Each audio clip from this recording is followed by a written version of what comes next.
Dari hampir nggak kuliah karena urusan ekonomi, sampai akhirnya gue bisa keliling dunia. Halo, nama gue Maya Cornelia Musa, tapi kalian bisa panggil gue Maya atau Onel, bebas. Tapi gue biasanya tuh paling banyak dipanggil Maya, dan gue lebih sering dipanggil Maya juga. Sekarang gue lagi ada di Australia, dan di sini lagi agak berangin, jadi sorry banget kalau rambut gue sampai ke muka-muka gue. So, ada pertanyaan yang bikin gue tuh kayak, wah, kok bisa orang mikir gitu ya? Ya itu Maya pernah gagal nggak sih? Obviously pernah ya, dan bahkan gue sering banget dikira orang kaya. Dan for information, dari gue kecil sampai gue SMA tuh nggak pernah ada orang satupun yang tahu kalau hidup gue tuh sesusah itu. Dan orang selalu ngira kalau misalkan, wah Maya tuh anak orang kaya, wah Maya tuh hidupnya enak, wah Maya tuh ambisius, wah Maya tuh sosok perempuan yang independen gitu. Tapi sebenarnya banyak banget hal yang gak gue share ke orang-orang sampai akhirnya gue keluar dari posisi itu.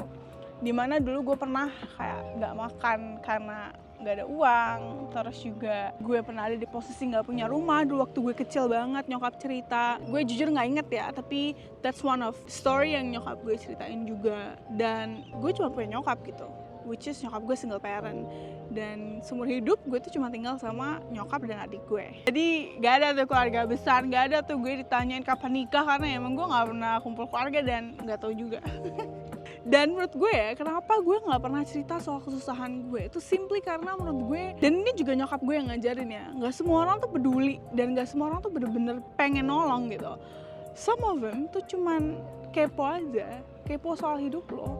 Mungkin ya mereka bakalan mencaci maki lo karena kehidupan lo itu susah. Dan menurut gue gak penting juga gitu semua orang harus tahu kesusahan gue. Tapi sekarang gue share cerita ini karena gue pengen kalian yang mungkin ada di posisi kayak gue itu juga bisa termotivasi atau at least tahu langkah-langkah apa aja yang bisa lo lakuin supaya lo juga bisa ngeraih mimpi lo secara pelan-pelan. Karena ingat ya, kita itu garis startnya beda sama Maudy Ayunda. Kita garis startnya beda sama perempuan-perempuan lain atau orang-orang lain yang emang dia punya privilege secara finansial. Tapi gue tetap menganggap nyokap gue adalah privilege gue karena nyokap bener-bener support gue dan gak pernah ngelarang ini itu dan selalu ngedukung apapun mimpi anaknya, including adik gue yang cowok. Dan gue ngeliat perjuangan nyokap gue kerja gitu ya, doi itu kerja bener-bener keras banget supaya anaknya bisa sekolah di tempat yang bagus. Bayangin, kita makannya susah, tapi nyokap gue nyokolahin gue sama adik gue di sekolah swasta yang bener-bener bagus banget dan menurut kita tuh lumayan mahal gitu. That's why orang ngira kita kaya banget gitu kali ya. Tapi karena gue ngeliat perjuangan nyokap gue, pengen banget anaknya sekolah, gak pernah gak beda-bedain cewek, cowok, dan lain-lain segala macem, yang akhirnya bikin gue termotivasi juga. Motivasi gue sampai sekarang adalah gue pengen naikin derajat nyokap gue supaya nyokap gue ketika hidup tua nanti doi nyaman. Dan itu juga yang bikin gue akhirnya ambisius dari gue SMP. Karena kalau anak SD kan ya tau apa sih main BBP-an. Ya iseng-iseng aja gitu kan. Tapi di SMP kelas 1 itu gak tau kenapa gue jadi sosok yang lebih ambisius. Dan dari situ tuh gue kayak waktu SMP belum seserius kayak kuliah ya, karena SMP tuh gue belum bener-bener tahu apa yang terjadi, tapi gue ambisius. Jadi gue selalu berusaha untuk dapetin nilai bagus, tapi gue terlalu santuy gitu. Tapi dari SMP, gue tuh punya mimpi yang bener-bener tinggi banget sampai kadang agak gak make sense gitu buat kondisi gue saat itu. Tapi dari SMP cuy, waktu itu gak ada Instagram, gak ada apa-apa yang kayak sekarang, belum ada influencer yang menceritakan soal gimana caranya ngeraih mimpi lo, gimana caranya bikin action plan lah segala macam.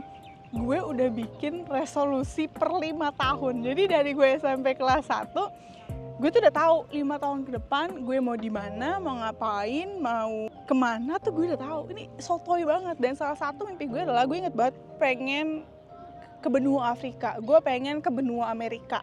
Dan lo tahu apa? Mimpi itu terwujud ketika gue lulus SMA. Dan for information, gue tuh gak cuma nulis per 5 tahun. Jadi gue nulis mimpi gue 5 tahun. Misalkan tahun ini gue mau apa, tahun depannya gue mau apa. Dan itu tuh kayak setiap tahun tuh gue gak kayak misalkan 1 bulan 1 goals tuh gak. Kayak misalkan cuma ada 3 goals gitu. Atau kayak cuma ada berapa goals, udah gitu aja. Dan setiap tahunnya tuh gue lihat mimpi apa yang bisa gue capai dan apa aja yang gak bisa gue capai yang akhirnya gue pindahin ke berikutnya kita. Nah, ini lanjut ya. Gue tuh mulai ada interest soal isu kepemimpinan perempuan, pendidikan perempuan, isu kesetaraan gender. Dari situ juga gue tuh punya banyak networking, dan dari situ juga gue mulai ikut organisasi.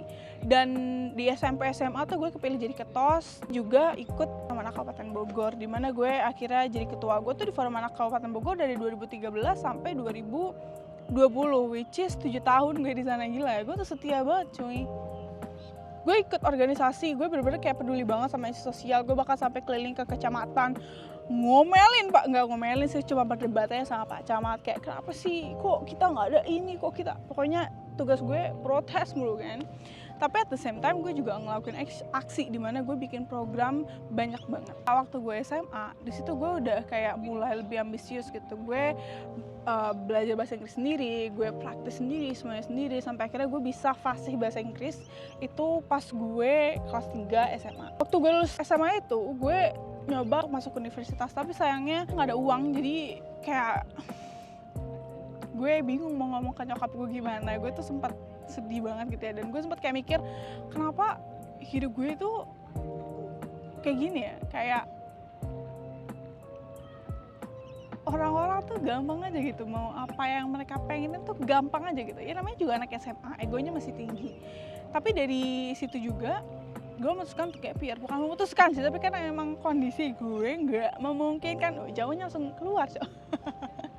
Ya intinya kondisi ekonomi gue nggak memungkinkan, yang bikin gue memutuskan untuk ya udah gap year. Selama gap year itu gue ngelakuin aktivisme. Jadi gue apply jadi Youth Advisory Panel di Yayasan Plan International Indonesia dari tahun 2017 sampai sekarang gue masih. Terus dari situ gue kayak aktif banget support pendidikan perempuan, gue bikin program segala macem. Dan gue tuh sempat juga kayak apply untuk kegiatan internasional dari Plan Internasional, cuman kayak ketolak lah, atau kayak misalkan udah keterima, waktu itu gue udah dibikinin paspor, udah tinggal apply visa ke Prancis, tiba-tiba gue ditelepon kalau misalkan ada pemotongan budget, dan akhirnya gue nggak berangkat, dan malah delegasi Indonesia lainnya yang berangkat. Ntar nih kameranya turun say. Seperti itu. Terus gue dibikin paspor, gue dendam banget gitu kan. Terus akhirnya gue beli tiket pesawat dari duit tabungan gue ke Malaysia. Emang anak 17 tahun ya. Tapi singkat cerita ya, setelah gue gagal berkali-kali untuk keluar negeri lewat beasiswa yang padahal sebenarnya gue keterima cuman karena dana, akhirnya bikin gue kecewa. Tapi at the same time gue tetap ambisius. Gue bingung ya. Jadi kalau orang tanya gimana caranya gue overcome dari kegagalan, karena mungkin gue lebih peduli sama hasilnya. Jadi kalau misalnya emang gue waktu itu gagal, ya udah, gue udah nggak peduli lagi sama itu. Yang gue pedulikan adalah kenapa gue gagal, dan akhirnya gue bakalan improve di aplikasi gue yang selanjutnya. Dan di tahun 2018 gue tuh apply untuk jadi Global Youth Influencer Plan Internasional, yang di 2019 nya gue kepilih, yang akhirnya gue diterbangin ke Kanada, Vancouver, untuk ikut International Conference Women Deliver. Itu tuh kayak konferensi kesetaraan gender terbesar di dunia.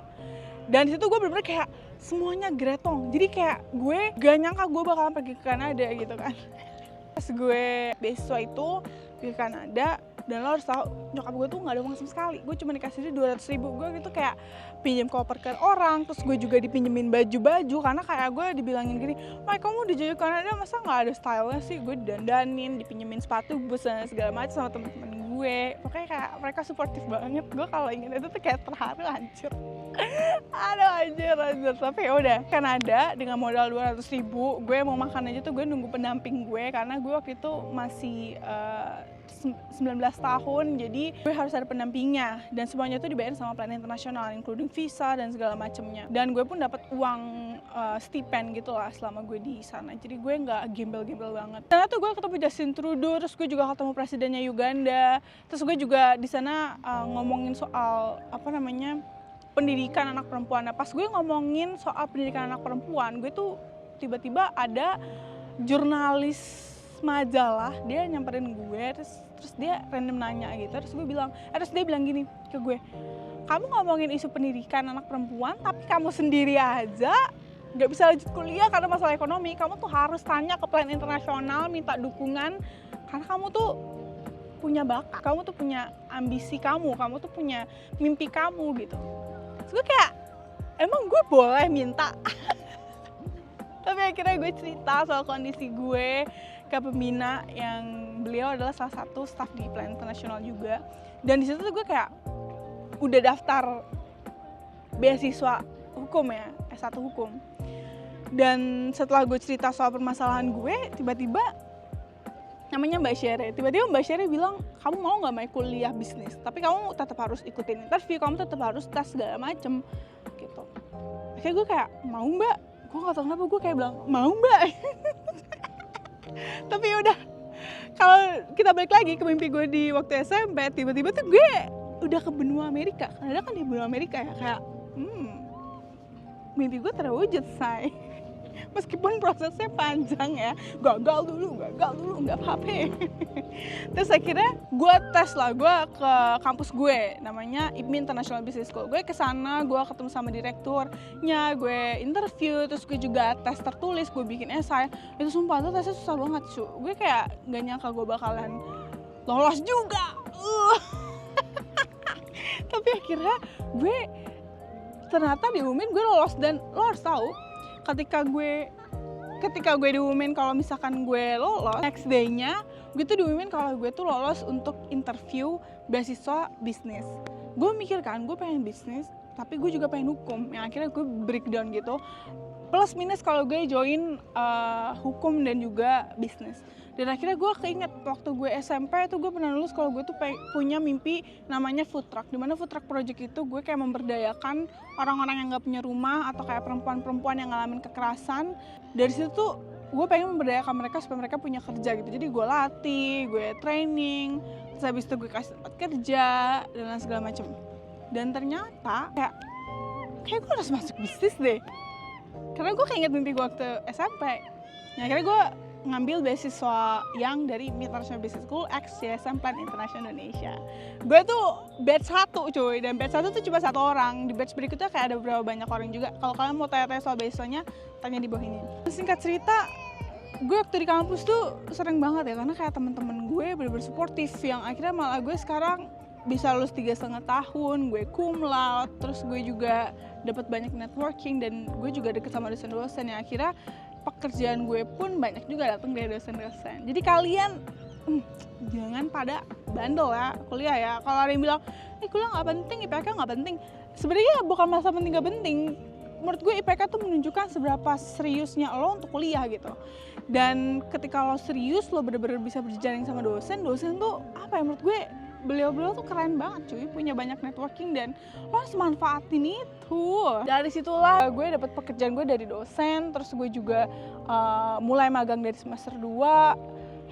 Habis dari situ ya udah deh, akhirnya gue punya penghasilan sendiri, dan sampai sekarang gue bisa keliling dunia karena gue kerjanya remote. Jadi gue tetap kerja di Indonesia, tapi kadang-kadang gue juga ambil project di Kanada pernah, di US pernah. Jadi kalau kamu nanya soal remote work juga boleh, nanti gue bakalan bikinin video berikutnya. Nah, di tengah-tengah gue kuliah di 2020 ini rada balik lagi ya, itu gue sempat juga dapat beasiswa lagi dari Plan Internasional sebagai Global Influencer Group untuk ke Afrika, Malawi. Dimana di sana tuh gue kayak bikin toolkit gitu, dan dari situ juga lah ketika gue balik dari Afrika, gue bikin yayasan namanya Yayasan Pemuda Setara Indonesia, atau kalau misalnya kalian mau tahu nama bekennya, nama beken kayak orang tua banget, nama trennya itu adalah BIMIT Indonesia. Dimana situ gue bikin banyak banget kegiatan-kegiatan dan program kemanusiaan secara gratis buat teman-teman yang kurang mampu. Dari situ juga gue sebenarnya pengen buka mentoring, dimana gue bisa mentoring kalian untuk dapetin beasiswa gitu. So kalau kalian ngedukung program gue ini, gue bakalan beneran buka itu. Itu aja video dari gue ini, kayak lumayan cukup panjang. So semoga kalian gak bosen ya. See you.